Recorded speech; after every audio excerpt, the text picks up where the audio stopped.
Welcome to MacroHive Conversations with Bilal Hafiz. MacroHive helps educate investors and provide investment insights for all markets from crypto to equities to bonds.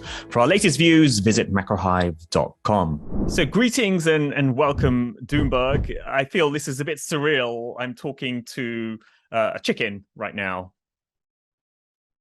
Bilal, it's great to be here. And you're looking at an animated green chicken, but I can assure you that the voice behind it is in fact a real person. Yeah, I should also add that I do actually have 3 real chickens in my garden as we speak. So I do have an affinity with chickens.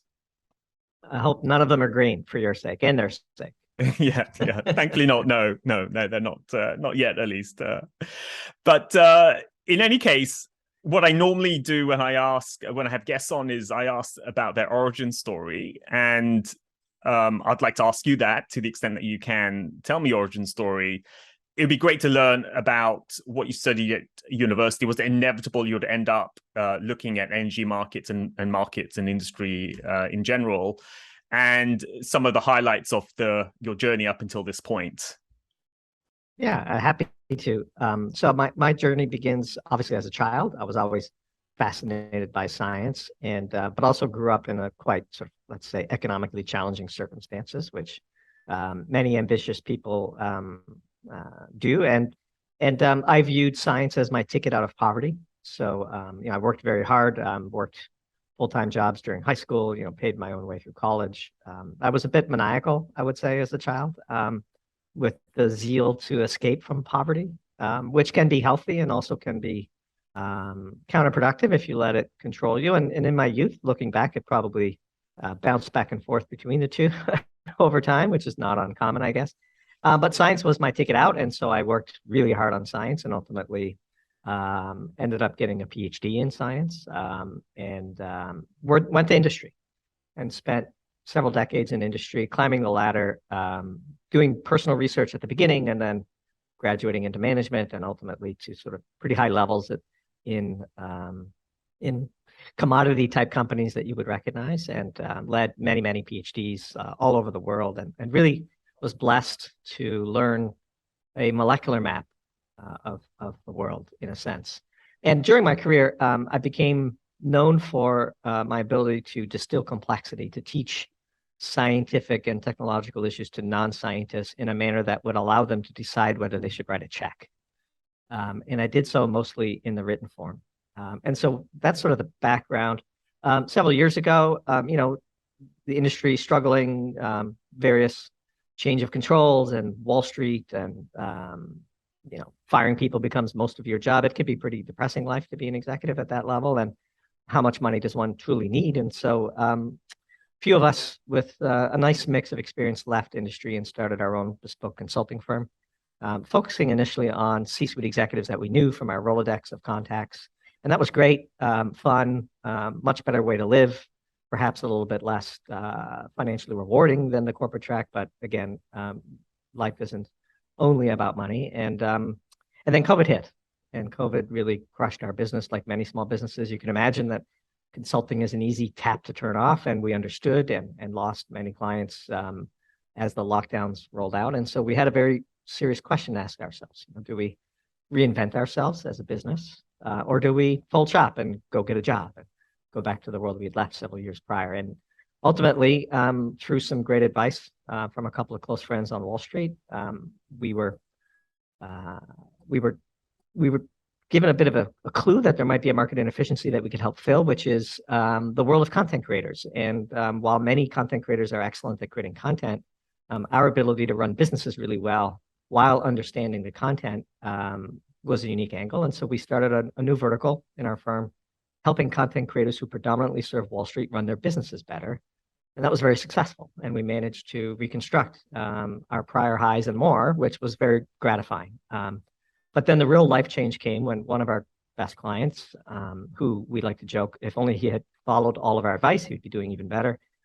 He said to us, why don't you start your own? You're capable content creators, and you would clearly follow all of your own advice. And it was one of those aha moments in life. And 18 months ago, we created Doomberg out of a keyboard and brainstorming session, and the rest has been a real whirlwind for us. And so, sorry if that's longer than a typical answer, but that's the Doomberg origin story. We're a small team predominantly from industry, that focuses on the interface between science and finance. And we have a passion for writing and for photoshopping and creating and being podcast guests. And so this is truly the work of our lives. And we're blessed to have achieved personal sovereignty through the Doomberg project. And we intend to enjoy every minute of it. That's a fantastic story, and we'll touch on some of the aspects of what you're doing now later on in our conversation. But let's start with the energy markets. It really has become one of the central stories of the global economy, global macro over the past few years. And there's so much we can talk about, but perhaps let's start with Europe and the Russia-Ukraine war and how that's impacted the energy markets. So maybe you could give us some of your thoughts about how you think about such a conflict and its impact. When we do macro analysis, there's one very important question you must always ask yourself.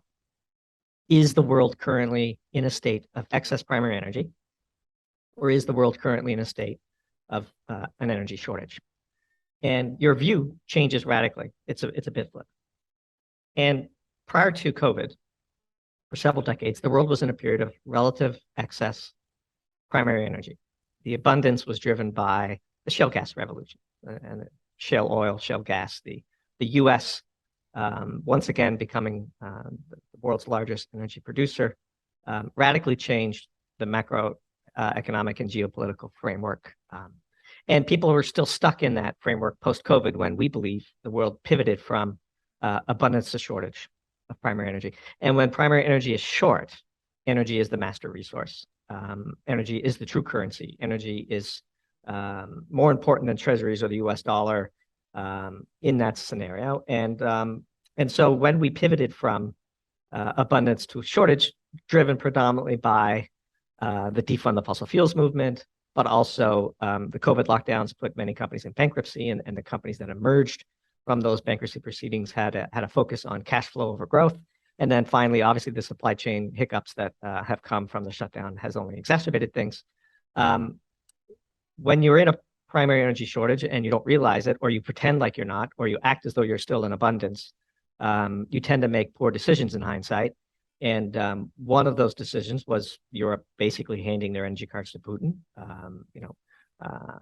not allowing for domestic development of primary energy, focusing on intermittent renewables instead, closing down nuclear power plants, but also becoming more and more reliant on Putin. We believe this emboldened Putin to make the move that he did. He felt correctly that he had all of Europe's energy cards in his hands because Europe gave him those cards, and he foolishly, in our view, overplayed his hand. And now we have this mess that we're currently trying to swim through. It's a really disturbing situation, but this is more of a symptom of that macroeconomic shift that I started this answer with. And that the quicker the Western leaders can understand that we're in a period of energy shortage, and the only durable path out is to get real serious about creating our own energy, the longer this malaise will continue. And when you say getting our own energy, what does that mean? Because as you said, Europe has been trying to go down the renewable path. The US has shale gas. And so how would you map out that path? So let's take the UK just as an example. Keep things simple. We're obviously it's the headlines of the day, and it's been quite a mess. And the UK cannot settle its energy needs in the British pound. It must first get US dollars because energy is still largely settled in US dollars. It does not produce enough energy for its own domestic needs, so it must import energy. The equivalent then is sort of an emerging economy with an exogenic shock of, say, US dollar denominated debt that it can't serve. And that's what's going on in the UK today. The pound is under significant pressure, gilt yields are blowing out, and we are sort of ricocheting from government to government in the hopes of somehow finding a financial solution to what is ultimately a molecular problem. Britain does not produce enough of its own molecules, and until it does, it cannot get out of this problem. And it's just that simple. So one thing that we did like about what Liz Truss first said when she became prime minister was that this was an all of the above strategy on producing energy: nuclear, fracking, renewables, oil. One of the biggest developments that helped Britain get out of the IMF bailout from 1976 was the development of North Sea oil. Ultimately, producing your own energy is the only trump card available to realistically get out of such situations. Now, if they cut a deal with Putin where they settled their energy purchases in British pound and made up the difference with gold or whatever, then you could see that, okay, maybe they can print their own energy like the US can. The only country in the world that can print their own energy is the US, because they can print dollars and energy is settled in dollars. So either you make deals with energy producers to settle in the British pound, which doesn't seem to be on anybody's radar, or you have to produce your own energy, which is being violently opposed by these movements like Just Stop Oil, which just today, destroyed another priceless painting and superglued themselves to a wall. So the political atmosphere is not conducive to the production of new energy, and the economic atmosphere is not conducive to settling your energy debts in local currency, which means stagflation, potential hyperinflation, societal breakdown, social unrest, and we haven't even started winter yet. Like pray for the weather. So, it's frustrating to. We've been writing about this, of course, for more than a year, and when we first started pointing out the crisis that Europe was hurtling towards long before Putin decided to overplay his hands. There is no path out of this without producing your own energy or settling your energy needs, your deficiencies in your domestic currency. And it's just that simple. And so, if in the case of the UK, I mean, can it produce its own energy? I mean, from my understanding, the North Sea doesn't have enough reserves to be able to provide energy to the UK as a whole. Nuclear could be a path, but that's a big capital expenditure program that will take a long time. So isn't it, countries can't just produce their own energy. They'll have to be trade in energy one way or the other. Well, the best time to have begun a national energy production campaign was 5 years ago, and the second best time is today. There is no other path. It takes too long as a piss poor excuse. Get busy doing it. Yeah. And I would say just the signaling power of that might inspire a bit more confidence in the market and the market's willingness to underwrite the temporary deficits that the British are facing until they get serious enough about producing their own energy. So we would argue one of the reasons why the UK only has 2 months worth of imports, 2 months worth of reserves to cover imports is because the market doesn't believe they're serious about producing their own energy. If they just said and started to act in a way where they had a serious conversation with their population about the seriousness of the problem and the childish nature of the proposed alternatives that have been tried, the longer that conversation is put off, the more risk you have for a complete collapse. And unfortunately, I don't like to use that word. But I mean, tell me how bullish you are about the future of UK politics this morning. As we're recording this, it doesn't look like Liz Truss's government is going to last but another week or two. And who knows who replaces her and what could they do differently? The answer is clear. They have to produce energy, or you have to cut a deal with somebody who does in a way that you can settle your energy deficits in your domestic currency. And I wanted to sort of take out one or two points that you've mentioned. I know there's mentioned too. Many people do turn or point to nuclear as a big potential source of energy for richer countries. What are your thoughts on that? I mean, what are the pros and cons of nuclear? I mean, surely it's not the perfect answer, but many people do point to it. We are huge proponents of nuclear. It is the perfect answer. For all intents and purposes, there are no downsides. The nuclear waste issue is a canard.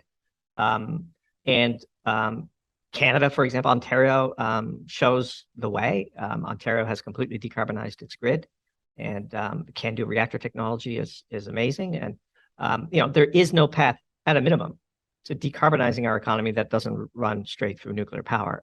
It is a 6-week energy payback period. There's no competitive technology. Look, there are no solutions. There are only trade-offs. And so then the question becomes, what are the benefits versus the real measurements of the trade-offs? The only real risk to nuclear that people point to is nuclear waste, which we strongly believe, as we said, is a canard. And on nuclear waste, why is that a canard? How many people have died from exposure to nuclear waste? I have no idea. I mean, Chernobyl, Yeah. or No, that's Chernobyl's not not really nuclear waste. No, no, Right. it's correct. Yeah, yeah. Yes. Okay. How I'm many people have revealing my died? ignorance here. Yeah. How many people have died drilling for oil and gas? How many people have been used as slave labor to produce solar cells? Like, there are trade-offs to all of these issues, right? Nuclear power is high capacity factor, excellent for base load, carbon free, with an energy payback period of only 6 weeks. That means the amount of energy you have to divert today upfront in a sort of energy discount model to displace more and more of your energy needs with nuclear is de minimis compared to solar, wind. Well, and how if you about want this to then? decarbonize, With nuclear yeah, waste, does that not lead, wherever you put that waste, you can't use that area of land for thousands of years? The amount of nuclear waste produced is so de minimis in literally like volume compared to, go look around the Gulf Coast of the US and look at all of the pollution and spillage.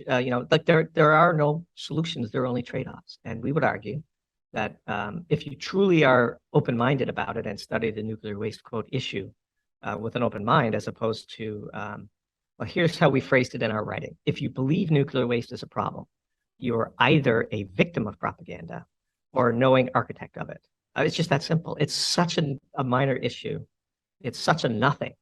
If you think carbon emissions are an existential threat to the planet, having a hockey arena full of nuclear waste that you can store for tens of thousands of years underground is a no issue. We will write the full definitive nuclear waste is not an issue piece someday. It's just so frustrating that we feel like it's not even worth arguing about because people are just so fixed on this non-issue. No, I mean, it's a compelling case that you make. Yeah, I do want to try to provide some counters, and you're knocking them back very easily. So my final attempt at a counter is uranium supplies. I mean, they're in places like Kazakhstan, which are allied to Sure. Russia, and like where do you get uranium from? Australia and Canada and the US have ample supplies of uranium if we got serious about it.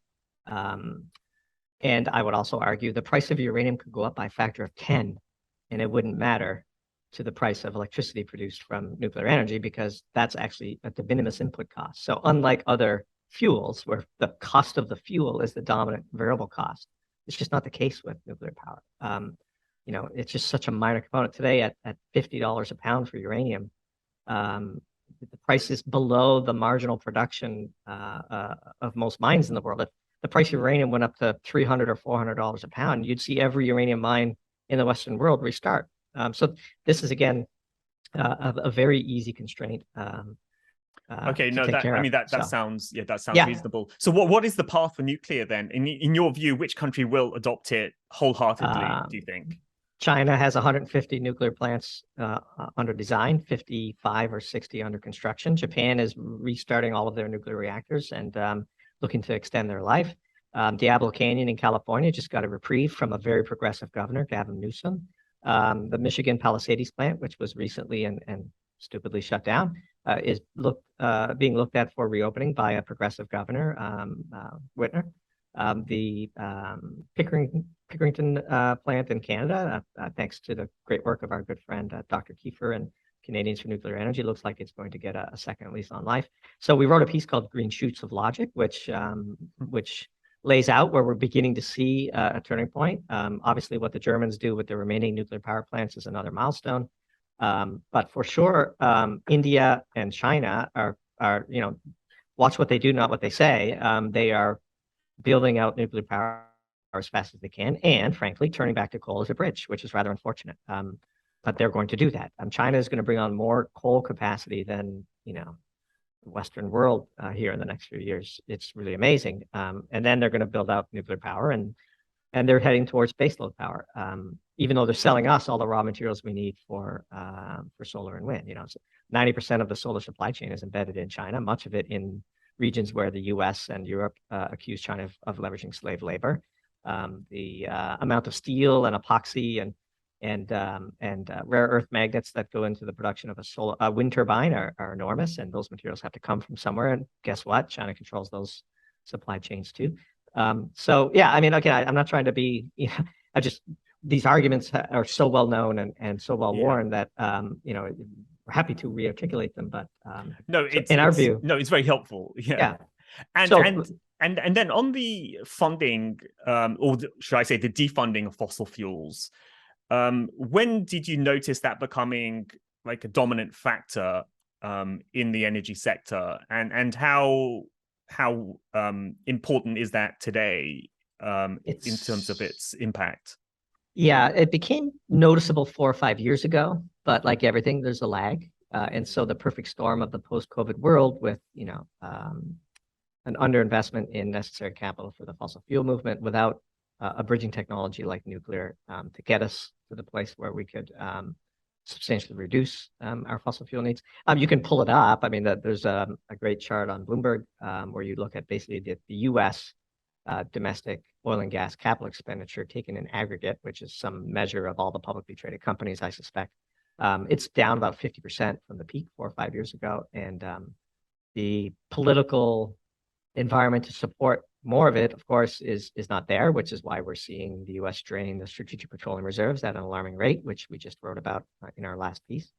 And so something ultimately has to give. We have been arguing from the very beginning of Doomberg that energy is life, that literally your standard of living is defined by how much energy you personally get to waste. And all humans everywhere want a higher standard of living. And so it follows that if you do not produce sufficient primary energy, you must necessarily accept a radically reduced standard of living. Many on the sort of, let's say, the environmental extreme side of the political landscape actually secretly do want a massive decrease in human flourishing because they view humans as a cancer to the planet, as an affront to nature. And so they're advocates for a degrowth movement, whether they say it out loud or not. Many do, to their credit, many don't. And we argue that societies won't accept that. And so if you push too far too fast on the energy transition, you will get destabilized populations. And unfortunately, as we're seeing in Europe, a rightward tilt in politics, which can be very dangerous. And this feeds populist movements. And the path function matters, which is what we've tried to warn our friends on the environmental left, that you will lose grip on power, you will lose credibility permanently, and you could lose the whole game if you lose. The old engineering joke is you only need 1 0 in a geometric mean to know what the answer is. We're quickly coming to the point where populations aren't going to put up with the massive decreases in their standard of living that seem to be on offer. And they will revolt. And we have said on several times the path from abundance to starvation on that path includes riot. People will riot before they starve. That's a journey. And we're getting very close to the riot part of the phase. And we shall see how our current slate of Western leaders respond. We suspect they will respond poorly because they believe what they're saying. And so, yeah, it's a scary time. And out of the Western countries, which ones do you think could potentially turn first, i.e. turn away from these sorts of anti fossil fuel and so on policies? Italy already has, with the tilt rightward. Yeah. Watch Germany and the UK this winter. The better question is which countries stand to benefit if they get their heads on straight, and those are obviously Australia, Canada, the US, Mexico. Venezuela, if it could get its politics in order. The energy producing countries have a real potential to bail out their allies here.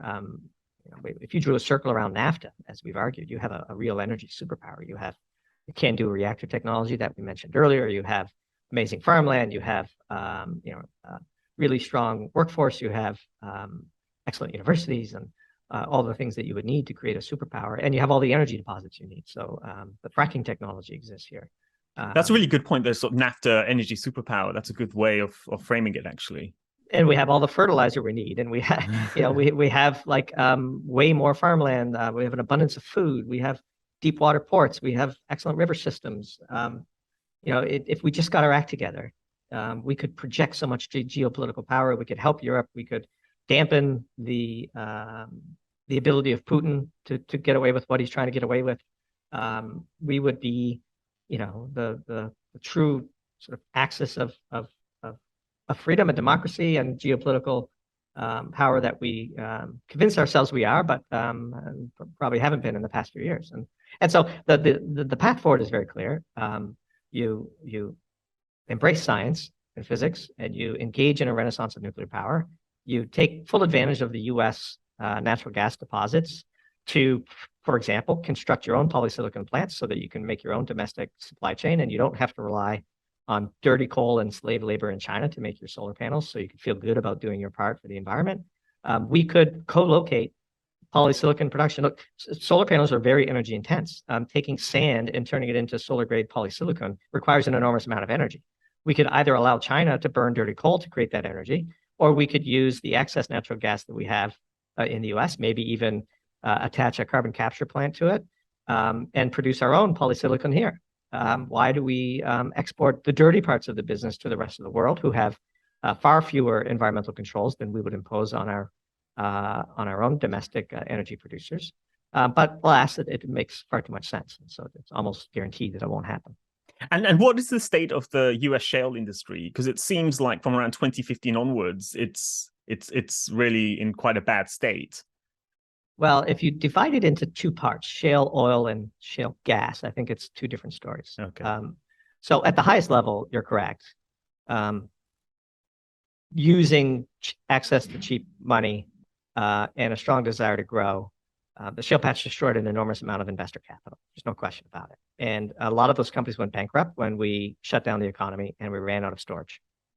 And the price of oil famously traded for minus $37 a barrel. The companies that have emerged, recapitalized out of bankruptcy, have touched that hot stove once and don't want to do it again. And so they are focused on cash flow, which is why we're seeing things like the drilled but uncompleted wells being totally, brought down. All the easy wells that could go and be tapped that had already been drilled but not yet completed are being, sort of burning up the inventory.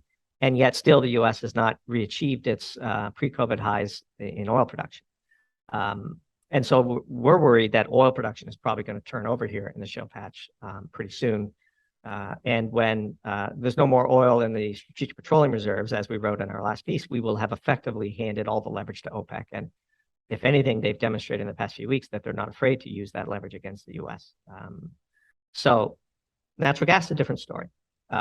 There's huge natural gas deposits, and as evidenced by the fact that the U.S. has been able to export so much natural gas via newly constructed LNG terminals at these prices, and as the global natural gas arbitrage closes, the economic incentive to develop even more natural gas in the U.S.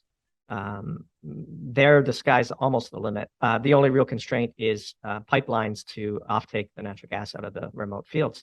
But that's why we're saying co-locating polysilicon plants in the shale patch, in Appalachia, for example, would make a whole lot of sense because you don't need all that much pipeline, and then you could just ship solar panels out to the rest of the world as a form of solid energy. And so the U.S. is natural gas is very well positioned. Oil is a different story, and so that's where killing the Keystone Pipeline and a few other things really hurts the U.S. in a sense, because then you have to rail it in and costs are a little higher. Canadian and Venezuelan oil is sort of uniquely, has unique attributes that make it acceptable for refining in the U.S. Well, the refining capacity in the U.S. was built with those grades of oil in mind. And so much of the oil that the U.S. produces has to be exported, and they import the oil that they can refine. And so there's all kinds of peculiarities.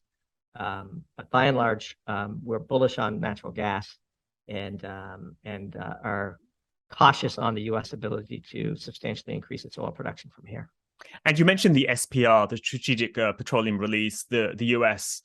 released a huge amount earlier this year. What are your thoughts on that? Yeah, so we just wrote a piece called "Past the Salt," where we explained sort of the history of how these reserves were made. They're actually stored in salt caverns, which most people perhaps didn't know.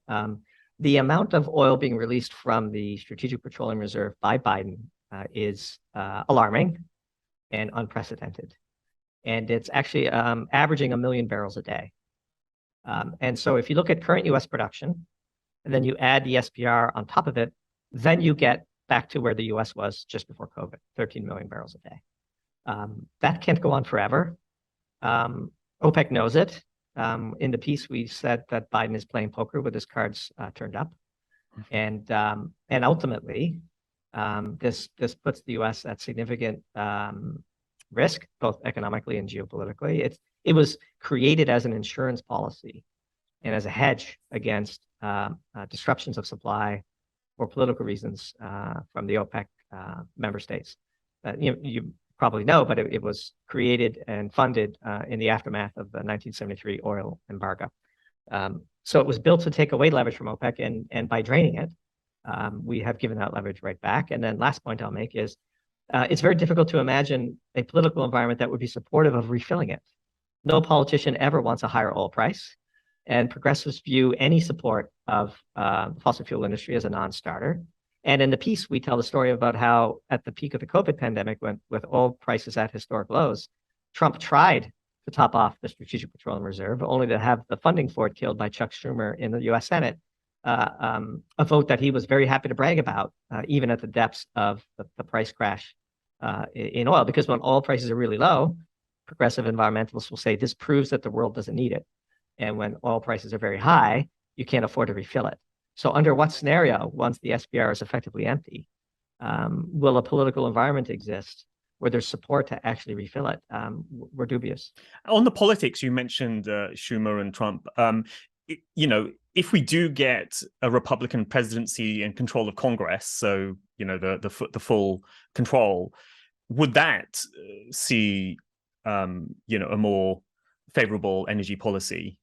Well, energy policy in general versus refilling the SPR are two different questions. Okay. And I would argue that no politician, even Republicans, want a higher oil price.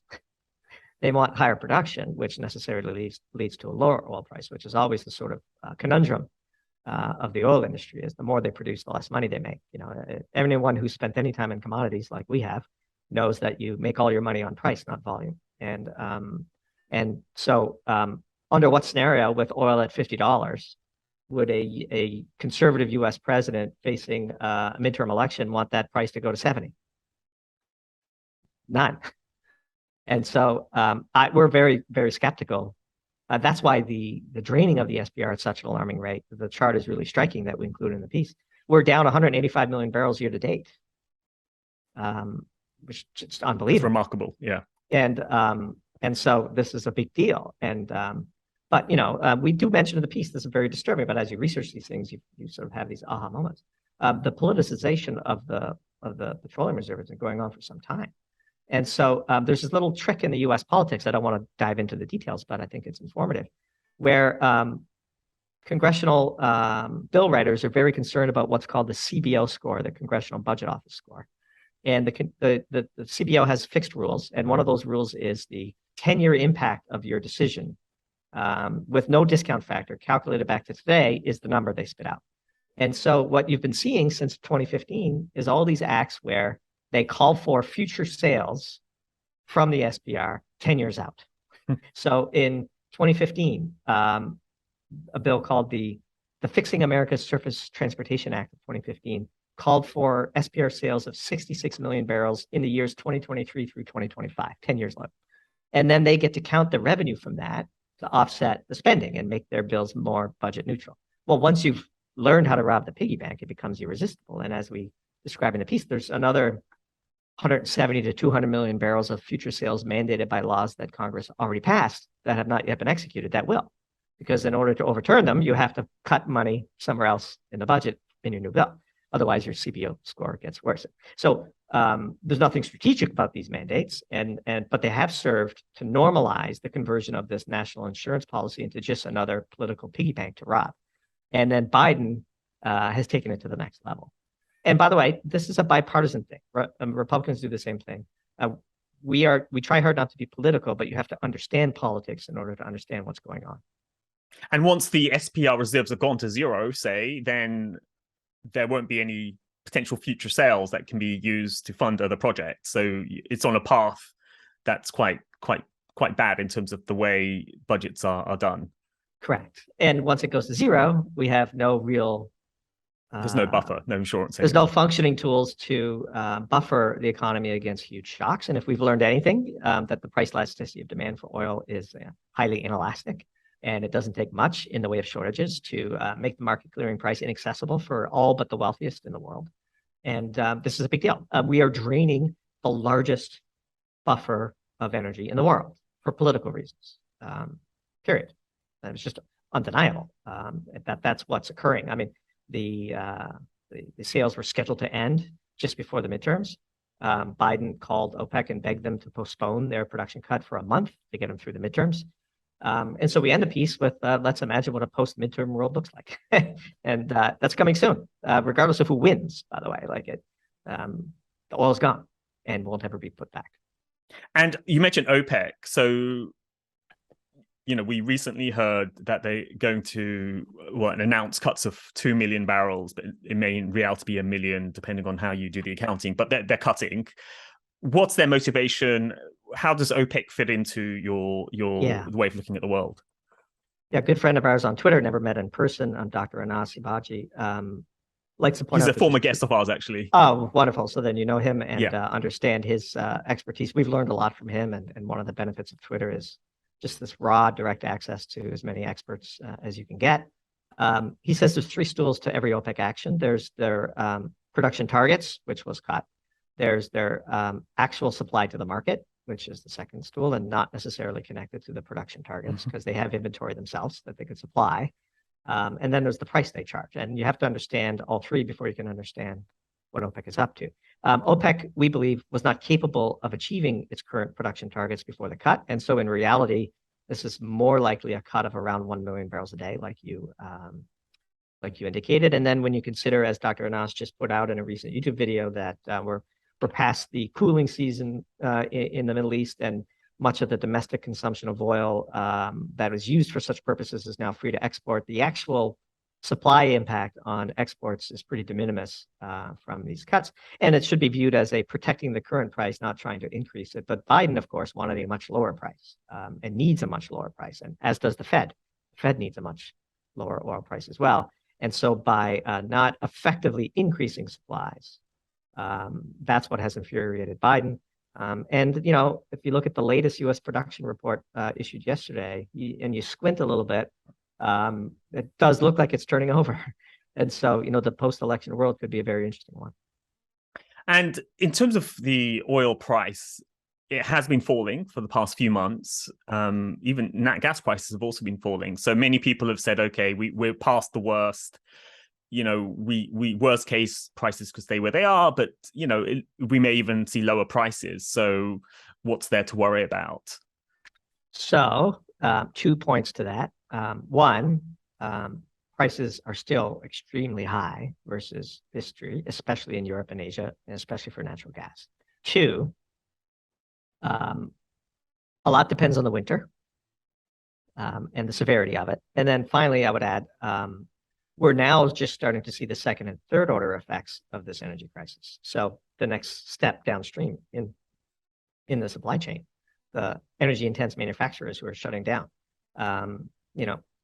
the economic dislocations that come from an energy crunch, just again, not to pick on the UK, but I mean, they don't seem to have very many good options right now. And so the damage has been done. There's a lag between the price of electricity in Germany spiking to 1,000 euros per megawatt hour, and then all of the companies that basically have to close up shop in the winter because they can't afford to heat their businesses, which then leads to all of the people being laid off, which leads to the government stimulus that we're seeing, which leads to depreciating euro and inflation in the Eurozone. The German wholesale price index this morning, 19.9%. Like, the crisis is here. It's just beginning to be felt. I don't know, what's a crisis? We had some some back and forths with some friends of ours on Twitter about this very issue, and Europe will, quote, survive the winter. And we're old enough to remember when the developed world surviving the winter was a pretty low bar. We're okay, sure. Is minus 6% GDP next year a crisis or not?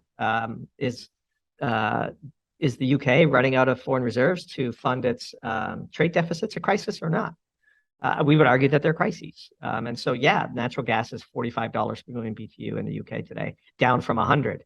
Great. Natural gas 2 years ago in the US was $2 per million BTU. So the price of natural gas in Europe today, post-crisis, quote unquote, is 23 times the price of natural gas in the US just 2 years ago. So, sure, if that makes people feel better to convince themselves that the worst is over, hey, we're all for it. But the complete deindustrialization of Western Europe has only begun. And then what are the second and third and fourth order aftershocks of that as their debt comes due and all these pension funds who are holding that paper at par have to market their true losses. And, it's hard to imagine that the collapse of Lehman Brothers could start a global financial crisis, but the collapse of the German manufacturing economy won't. Yeah. And do you see parallels to the 1970s? Because obviously that was the decade of inflation, stagflation, and we had two huge oil shocks. Are there parallels to that, or are there important differences as well? There's one really important difference. The 1970s energy shock was predominantly a political one, which meant you had politics as a possible solution. Today, especially with the destruction of the Nord Stream pipelines and the lack of investment over the past 4 or 5 years, you actually have a molecule shortage. And no amount of politics can circumvent the need to produce more, which is what I said earlier about the UK. And so the best time to have started this was 5 years ago. The second best time is today. But it's not like we can just go cut political deals and solve our problem. That's a very good point. Yeah. And we did in the 70s. And whereas here we can't. I was going to then ask you actually what would make you more constructive about the energy sector for the next few years, but there's no easy win from the sounds of things. It requires some hard work, some like actual infrastructure rebuilding, investment, and so on. And it will take a lot to get those ducks lined up. So when you say constructive, you mean on supply, not on price? On supply, correct. Yeah. The molecules, getting the molecules, getting enough molecules. So I think, look, there's always hope, right? The real question at hand is how much pain do we need to suffer before we get our heads on right? And deep down, we're pro-human, we're techno-optimists, and we believe that while politics could have solved the 1970s conundrum more easier, political change is what's needed now to solve the problem. And political change can come peacefully or could come, violently. We hope for peaceful political change. The Green Shoots of Logic piece that we wrote about, where we gave credit to the progressive politicians in the US who are doing an about-face on nuclear power, that's a great sign. There are milestones that we need to see, but at the same time, as we've tried to warn people on the environmental left, the path function matters. And if you get it wrong and you lose the grips on power and society does revolt, we've seen some pretty amazing scenes, even in the US, January 6th and pick your favorite and Brexit and look, there's a lot of charismatic people on the political right in Western Europe who are, not getting, they're being sort of censored by the YouTubes and the news cycle and made fun of and all that, and that's great, and that works for a while until they erupt in popularity and they take over the government. We fear that, by the way. We're not, we would much prefer that the existing. And what I speak to like tons of investors around the world, from asset managers, sovereign wealth funds, and many of them are really focused on ESG, environmental side of things. They're talking about climate and energy transition funds and all of those sorts of things. I mean, what's your take on all of those? Look, and you have the COP meetings and you know what I mean, or all of this whole sort of fanfare around this all. What's your take on that? Here's the simple math. If you forget about dollars and you measure those projects in BTUs, okay, the T equals 0 BTU investment is large for wind and solar, and the product you get is intermittent, which then brings this whole series of challenges to grids as intermittent inputs to grids become a larger and larger component of it. So let's just be very generous and say that the payback period for solar is 1 year on an energy basis, right? If you want to convert 5% of your energy to solar, you have to divert 5% of your current energy to these projects. The energy payback period on nuclear is 6 weeks. So if you want to convert 9% of your energy needs, you only have to convert 1% of your energy from today, T equals 0, to do nuclear. The math is just undeniable. Now, look, these numbers are hyper-politicized, and I'm sure you'll get many negative comments about me saying these things out loud, and that's fine. but they're just true. That energy has to come from somewhere. So, for example, the energy today to make solar panels, which is energy intense because turning sand to solar grade polysilicon thermodynamically is a finite amount of energy that is known, that is inescapable. That price needs to be paid upfront. It's currently being paid by massive burning of thermal coal. Just is. And so that's not very good for the environment. Okay, yeah. So you're basically saying you have to effectively burn a ton of coal to be able to make those solar panels. To have a market penetration that matters. Yeah. And so my point is, where does the energy come from? You cannot print energy. No. Right? You have to develop it. So this is why, as part of our proposal, we wrote a piece many months ago, feels like forever, called something along the lines of a sane policy for US energy or something like that. I forget exactly what it was called. We've written 150 pieces now, so the names escape me. But a serious proposal on US energy. I knew it was in my brain somewhere. This is why we're talking about co-locating polysilicon production facilities in the shale patch. That energy must come from somewhere. Far better for it to come from cleaner burning natural gas in a country that has stringent environmental controls around methane leaks, for example, than to have it come from dirty thermal coal in China. And so if you want to have a massive build out of solar, where does the energy come from? That energy, that T=0 energy, is bounded by the laws of physics. No amount of politics, financialization will circumvent the thermodynamic needs of the energy costs that you must pay at T=0. And so by definition, same thing with batteries, okay? If you want to electrify the fleet, the batteries have to come from somewhere. To mine the materials needed for the batteries, you need mines. The same people proposing that we should electrify the entire automotive fleet will oppose any new mine development in the Western world. The amount of energy it takes to mine is known. You pay for that energy in the diesel, in the tractors and the trucks, and at the plants where you do all the concentrating, and at the smelters where you refine the metals. Like that's all. Those prices have to be paid, or you don't get the metals. If you don't get the metals, you can't have the batteries. If you don't have the batteries, you can't electrify the fleet. So we're unserious because we think that these metals are just immaculately. It's like baking a cake where the ingredients immaculately appear and the cake bakes itself. Now we can pretend like that's a serious policy, and we could reward ourselves by saying fancy things at conferences and enjoying a nice cocktail at the party afterwards.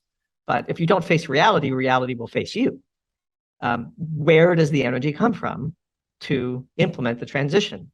We have to, just like any other capital project, you have to spend the money up front and hope that you get paid back over time. Here, you have to spend the energy up front and hope that you get paid back over time. And if this is sort of jarring for some people to hear, good. We need to confront it. And the political solution that gets us out of this problem is more and more people realizing these things. And then we compromise and say, yes, we understand that decarbonization of the economy is good for the planet, but we're also pro-human flourishing. And so the highest energy payback technology available, which is also coincidentally baseload, is nuclear, which is why nuclear is at the forefront of our proposals on energy. Natural gas is a far superior fuel to coal. Let's use natural gas to make the renewable technologies we need to supplement our grid with carbon-free technologies. And let's replace coal as often as we can with natural gas until we've invented the technologies and deployed the solutions we know how to use today at scale that matters. And then until we get to that point, we are going to see a rolling series of energy crises and political upheaval, and we fear a rightward tilt in our politics. Now that's a great overview, and yeah, very sort of salutary as well. And I think it's important for people to hear this. So, and you've laid out, what's nice is you've laid out the potential sort of part of the solution, so to speak. Nuclear plus nat gas plus renewables in the Western world. And hybrids instead of battery electric, because if battery materials are the constraint, we should manage to that constraint. And so I'll just give you a simple analysis. You could either put a 100 kilowatt hour battery into one person's car and displace 100% of their petrol needs, or you could put 5 plug-in electric hybrids on the road at 20 kilowatt hours each and displace 80% of their fossil fuel usage.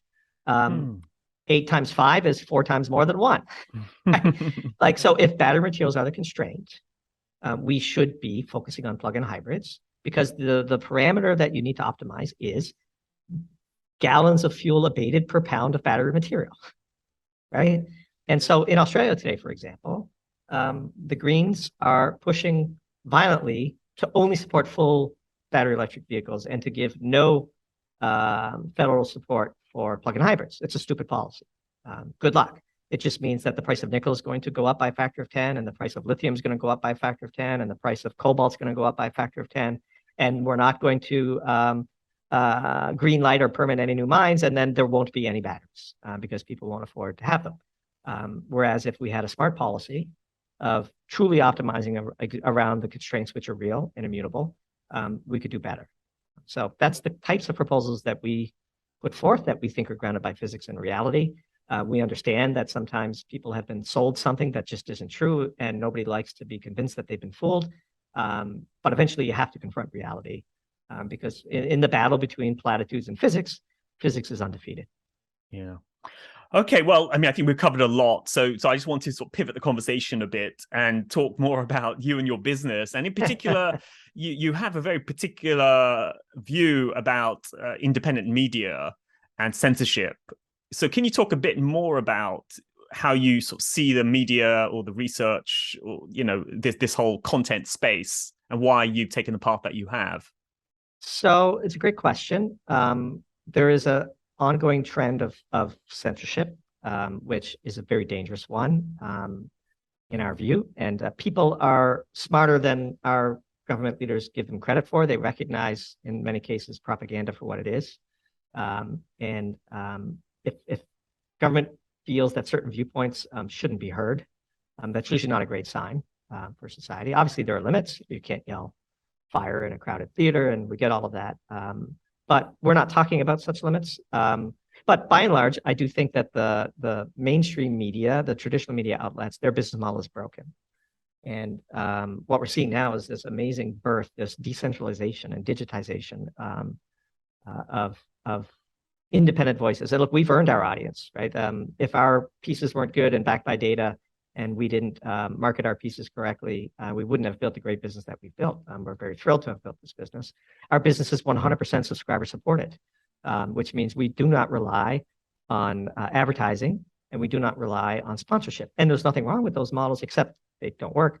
And they usually lead to pretty extreme forms of self-censorship out of fear of being canceled or having your advertiser base leave you. Whereas the model we've chosen, which is the ground up and supported by our readers, is we believe more durable and makes us more censorship resistant. Obviously, there are still choke points. You know, we have a payment processor, we have Substack as a host, and we do try to color within the lines of decency and politeness. You know, our views are authentically held and politely expressed, and we believe that every citizen has the right to express politely authentically held views. We have many people who criticize our pieces. Our comments now are limited to just subscribers, which in a way cleans things up a bit and makes moderation a lot easier. Our view is you can troll us if you'd like, but you have to pay us to do it. And so that tends to sort of, you know, keep things to a minimum. But we get all kinds of thoughtful email critiques to our pieces, which is, by the way, is a great way to learn and something we embrace. No, that's excellent. Now, I did want to ask some more personal questions, which I asked all my guests as well. One was, what's the best investment advice you've ever received from anyone? Great question. Probably an atypical answer for the guests that I see that you've had on. But the best advice I could give someone is if they can limit their investments to private investments where they can affect the outcome and achieve what we call sweat alpha. That's the very best way to compound wealth in our view. So we don't actually participate in the stock market. We prefer to invest in businesses where we know management, and our network /talent /influence can drive value. And then we only try to invest where we believe there's an opportunity for significant compounding. These are all lessons learned the hard way by investing stupidly. But now we know when all of the stars align, where you have an excellent management team, you understand the value proposition, you trust their ability to execute, and most importantly, you're buying in on great terms. Then we only invest in such deals, and when they come along, we invest much bigger. So That's the best advice and that's worked wonderfully for us. No, that's great and quite an original piece of advice. So appreciate that. Another kind of related point then is, or maybe this could be at a personal level or in terms of your investments. How do you manage or cope when you go through a period of underperformance? A lot of people find that quite difficult to manage. The opening story today, we were a deep period of underperformance from a cash flow perspective based on what happened with COVID. And then you confronted with a very difficult question. Do you believe in yourself or not? And so we've had investments zero out, as anyone in the private market knows happens. The single most important thing is you must learn from those investments. So one of the things that makes Doomberg work is we have a completely authentic and maniacal focus on continuous improvement, which means you have to be totally humble about critiquing the work that you've already done in order to find where such improvements lie. And so when we've invested and it's gone poorly, we get way more knowledge out of those investments. Okay, we are never doing A, B, and C again. Okay, this worked on this investment. Wow, why? Let's take a look. So if you have a mindset of continuous improvement, underperformance is just an opportunity to overperform in the future. That's great. That's great. And some of our audience are younger than me at least. I'm not sure, actually younger than you as well, given your origin story. I can kind of guess that. But what advice would you give to younger people who are leaving university to enter the job market today? Great question. And this might sound counterintuitive to what I just said, but perhaps not. When I ponder my youth, given that I was poor and so desperate to get out of poverty, I took almost no risk. And I was a very, very much sort of a defensive pessimist. I would dwell on worst case scenario risk and only move when I had a baited tail risk to the degree that I felt confident I could do so. And in so doing, I robbed myself of these failure opportunities to learn. And so I would say in your youth, open the risk aperture a little bit more than you're perhaps feeling comfortable with, because even if you fail, you've got time to make it back up. And the things you could learn from such failures are invaluable. And probably spent too much of my youth being too conservative, focused on getting out of poverty as opposed to learning the most as quickly as I could. That's great. And then on the productivity side, I'm really into personal productivity and improving mine at least. I mean, do you have any, any hacks that you use, any tips? Yeah, life-changing one. We accept no scheduled meetings. In fact, the only scheduled meetings we have now are podcast appearances because that's a key input into the Doomberg business model. Our objective is to be the best podcast guest possible.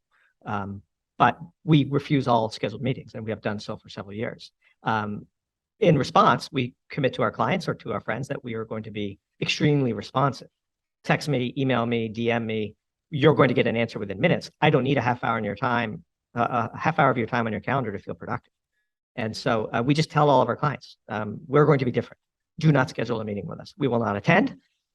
If you need something from us, you will get it very quickly. It'll be high quality. We will make your life easier. We will give you your calendar back. And it's worked miraculously. So we're content creators. How people responded to that? I mean, that's they love it. Everybody is in meetings that they don't want to be in. It's incredible. It's the dumbest part of our society. We just stop going. But what about when a client, there's 5 of them, they need 5 people to be on a call, so then they schedule it and make sure everyone's free. Which we don't go. We tell them we're not accepting this call. We will talk to you individually. People love it. So you get a group chat on Slack and you have 5 people talking all the time. Why do we have to create in a scheduled way? And by the way, we just don't accept clients who need that. So it's just a life choice. Our clients know they will get enormous value from us in small doses, and we won't hassle them about their calendar. That's so original. I've never heard of that before, actually. And I've looked at this a lot, the whole productivity side, but this... Just stop going. You'd be shocked how many people don't want to be there either.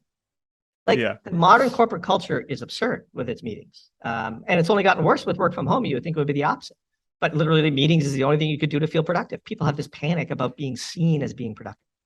And what about, inside the company, you presumably follow the same policy as well? When I was an executive, I was famous for anytime anybody scheduled a meeting with me, I would reduce it to 5 minutes. And I would say, send me the 1-page summary of what you need in advance, and we might not even need the meeting. I'll give you the decision you need. Yeah. I block huge amounts of my calendar, and it was a key input into my productivity. And so just taking it to the extreme, we own our own business. We can do what we want. Yeah. If we lose our clients, that's fine. We have to consider that as an input. But the life liberating, literally, this podcast appearance is the only thing I've had scheduled on my calendar for the past 2 days. Wow. So I'm get up going to and I think about create. this. I've got, my own company, so to speak, along with, Yeah, the you could partners. do But it. yeah, we could do it. Yeah, there's nothing to stop me. But, I come from a background of working course. in big banks for 20 odd years and You academics asked me in for a hack. schools, and, I just so gave it's you one. ingrained. Yeah. It's a total waste of time. So stop doing it.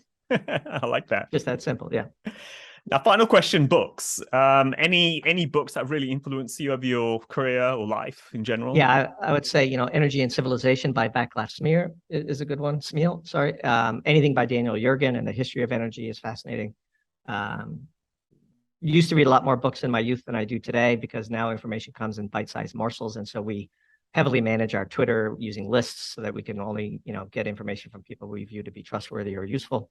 And we try to ignore the trolls, but anything by Daniel Yergin or Vaclav Smil would be a wonderful use of your limited time.